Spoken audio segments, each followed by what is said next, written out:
Mu kyokuyiga kino ekiyitibwa how to manage and set up users, engeri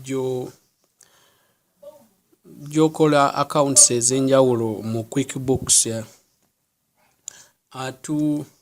Jjukira tuzze tuyiga QuickBooks waffe. Tulina version eya 2021 era nga bw'obanga kino kye kyokuyiga ky'osookeddeko kiri okay, naye oyinza okuba okyalina bingi bye weetaaga okuyiga okugeza.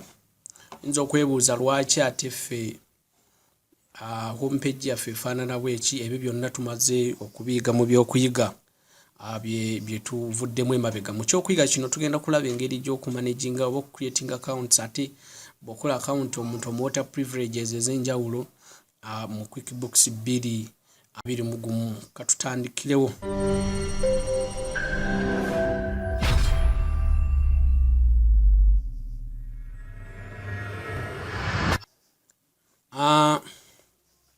Mu engeri y'okkulamu account mukimanyi nti nno bwe twali tusettinga up QuickBooks waffe omulundi ogwasooka, twalinayo option ya account nti by default QuickBooks akola account emu ng'era eyo account eya admin, era wali mu kutandika ekuwa options ey'okuzirabika ng'ogisettinga.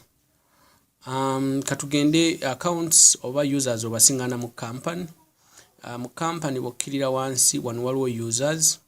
Mu versions ezimu eno option gy'olaba set up users, wabeerawo set up users, wano wabeerawo set up users and passwords, naye era byonna bisigala kyekimu. So mu users, set up users and user roles we tugenda okunyiga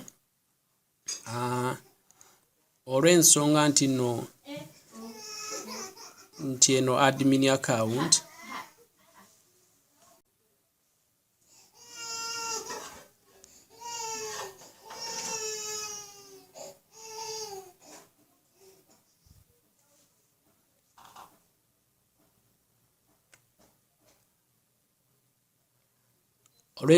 admin account esaba password okugenda mu maaso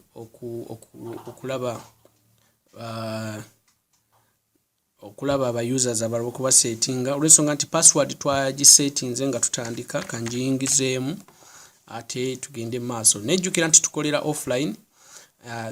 Bye bino byolaba singa obanga obadde waloginze ne mu online account yo, pop-up eno tejja. So olaba nti nno ali logged on ye admin. Yes. So oyinza ogenda maaso oba oyagala ku editinga tugeze password yo, osobola okujja wano no editinga password n'ogikyusa n'ogamba okay. Jjukira nti scenario mpitirivu z'oyinza okwetaaga okukola account endala oba omuntu okumuwa access ku QuickBooks naye n'omulimitinga okubaako ne information gya accessinga oba gy'atalina ku accessinga. Okugeza oyinza okuba nga wandyagadde omuntu abeere nga amanaginga okusasula bills za company, era ekyo kyokolera ddala nti oyo omuwa permissions n'abeera nga accessinga accounts payable part oba ekitundu kino ekya vendors oba section eno eya vendors nga bwe twazze tuzinnyonnyola mu by'okuyiga ebiyise. So n'abeera nga ye akola kimu ku managinga kusasula bills za company. Ne options endala mpitivu nga ziwandirowoozezzaako tugenda kuba nga tuziraba. Ensonga endala waki wandiyagadde okucreatinga account nti oyinza okwagala okutrackinga records ani yakoze eki, yakikola ddi, okitegeera. So n'oba nga okucreatinga accounts ate n'obawa privileges enjawulo. So katugende mu maaso n'okuteekawo omukozi omupya. So ngenda kunyiga ku new. Ejja kumbuuza username, ngenda kuteekamu Austin Ostrich Maya. So password user omupya omuwa password. Nkoleyo password. Mu version eno ya enterprise weesingana nga roles weziri wano onyigamu mu kyoyagala mu roles zo oba mu access gyoyagala omuwa, then nogamba add ne bagigatta ku assigned roles. Tugeze njagala Austin abeere nga atusasulira bills eza company, so nja kunyiga mu accounts payable ngambe nti add. Osobola okuyitaayitamu n'olaba biki ebirala biwandyagadde access gyewandyagadde okumuwa. So for now nze ngenda muwa role eyo yokka ngambe nti no okay. So olaba nti kati tulinayo ba user on admin ina access to all these permissions, ate ye Austin ina access to only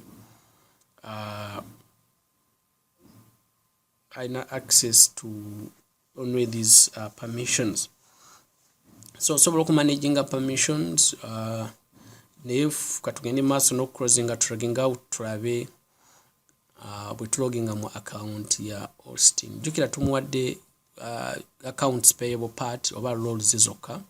So katugende maaso wano ku file tujje ku close company oba log off.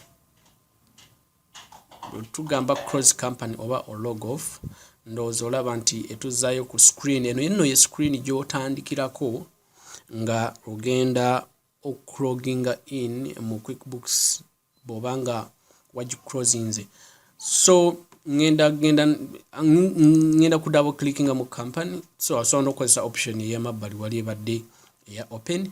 So eyasembyeyo okuloginga in mu company lyerinnya eryali eddamu okuleeta oba yanaddamu okuloginga in, ne kankyuse wano nteekewo nti Austin, anyige tab nteekemu password gye nakoze user wa Austin ngambe nti no okay. Ndowooza olaba nti tetulife online, naye kyengezaako okulaga nti ndowooza olaba nti interface oba homepage eyawukana ku ya admin. Teweerabira nti nno preferences ne customs oba customizations oba okoze zibeera applied ku user oyo yekka.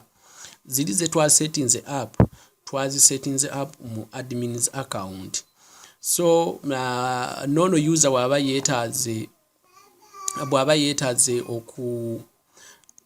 okukyusakyusa homepage ye, asobola ogenda mu maaso nagi customizing okusinziira kwayagala, ne preferences asobola okusettinga preferences ze okusinziira ku kwayagala. So twagala tulabe nti twamuwadde privileges eza accounts payable zokka. Katulabe oba asobola okuaccessinga, tugeze statements. Ndowooza olaba QuickBooks emugamba nti you need full access under the statement to perform this action. Ask your QuickBooks administrator to grant you the permissions. So tasobola kukola kirala, naye singa ajja nti agenda ku receivinga oba kusasula bills, tugeze enter bills. Ndowooza olaba nti nno aba asobola okunoonya vendor oba addinga bills will receive inventory.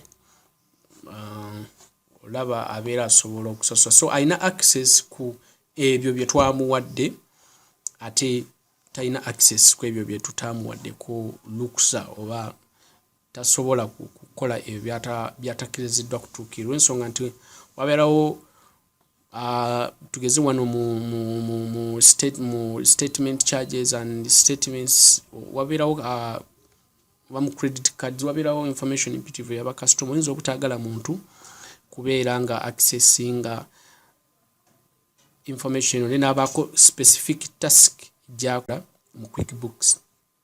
Bw'otyo bw'ogenda mu maaso creating accounts ate n'obawa ne roles ez'enjawulo mu QuickBooks. Katugende mu maaso signing out, ate tuddeyo mu admin's account, ate tulabe bwe tugenda mu by'okuyiga ebiddako. Mu ky'okuyiga ekiddako tugenda kulaba admin. Mu ky'okuyiga kyaffe ekiddako tugenda kulaba the most important part gye nayogeddeko oba gye nayogerako mu by'okuyiga eyitibwa chart of accounts. So tugenda kwetegereza chart of accounts mu ky'okuyiga kyaffe ekiddako. Kankwagaliza ebirungi byerere bw'owulira nga weetaaza okusupportinga omulimu gwange. Enamba zange zonna weeziri, osobola okubaako oba kwoteekako oba ka data. Oba olina ekibuuzo osobola okiyisa mu platform zange ez'enjawulo, ndi ku Twitter, ku Facebook, ku email, ku WhatsApp, zonna contacts zange weeziri. Ate tusingane mu by'okuyiga ebiddako. Mukama abakuume.